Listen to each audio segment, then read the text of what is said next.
మంత్రి శ్రీధర్ బాబుతో బీఆర్ఎస్ ఎమ్మెల్యేలు గంగుల, సుధీర్ రెడ్డి, కాలేరు వెంకటేష్ భేటీ అయ్యారు. సభలో జరిగిన గందరగోళంపై చర్చించారు. మరోవైపు సీఎం రేవంత్ తో ఫోన్లో మాట్లాడారు. మంత్రి శ్రీధర్ బాబుతో బీఆర్ఎస్ ఎమ్మెల్యేలు భేటీ అయ్యారు. ప్రధానంగా శాసనసభలో జరిగిన అంశాల వ్యవహారాలపై కూడా సీఎం రేవంత్ తో ఫోన్లో మాట్లాడినట్టుగా జరిగిన గందరగోళంపై కూడా చర్చించారు. మరిన్ని వివరాలు మా ప్రతినిధి సిద్ధార్థ అందిస్తారు. సిద్ధార్థ. Thank you Vijayachandrika. తెలంగాణ అసెంబ్లీలో కాసేపటి క్రితం గందరగోళం ఏర్పడింది.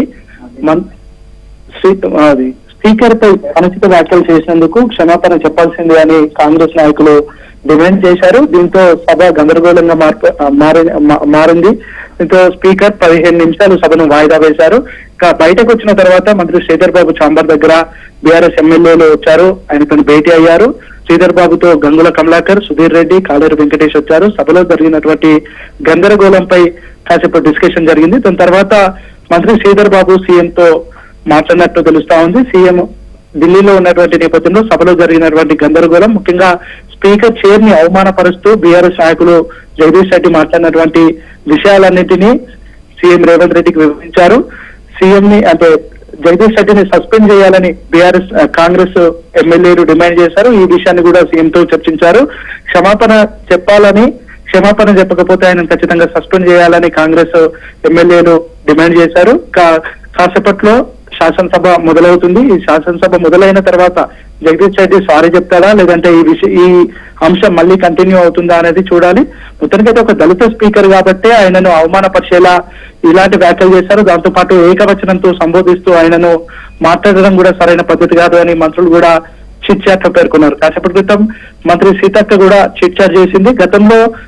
గతంలో గవర్నర్ గా ఉన్నటువంటి నరసింహన్ కి బీఆర్ఎస్ నాయకులు ఇంక్లూడింగ్ అప్పటి సీఎం కేసీఆర్ సాగిలా పడి సాష్టాంగ నమస్కారం చేసేవాళ్ళు, ఆయన కాళ్ళు కూడా మొక్కేవాళ్ళు. కానీ ప్రస్తుతం ఉన్నటువంటి స్పీకర్ దళితుడు కాబట్టి ఆయన పైన ఇష్టం వచ్చినట్టు మాట్లాడుతున్నారు, ఏకవచనంతో సంబోధిస్తున్నారు. మరోవైపు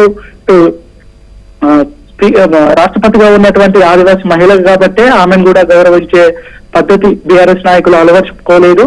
వీళ్ళంతా వేరే కాస్ట్ వాళ్ళను ఒకలాగా, లేదంటే దళితులను బహుజనులను ఒకలాగా ట్రీట్ చేస్తారనే అర్థం వచ్చేలా సీతక్క కూడా మాట్లాడినటువంటి సిచ్యువేషన్ ఉంది. మొత్తానికైతే వీళ్ళు అధికారం పోయినప్పటికీ వాళ్ళకు అహంకారం తగ్గలేదు. అహంకారాన్ని ఖచ్చితంగా తగ్గించే బాధ్యత మేము తీసుకుంటామనే విషయాన్ని కూడా కాంగ్రెస్ నేతలు చెప్తా ఉన్నారు.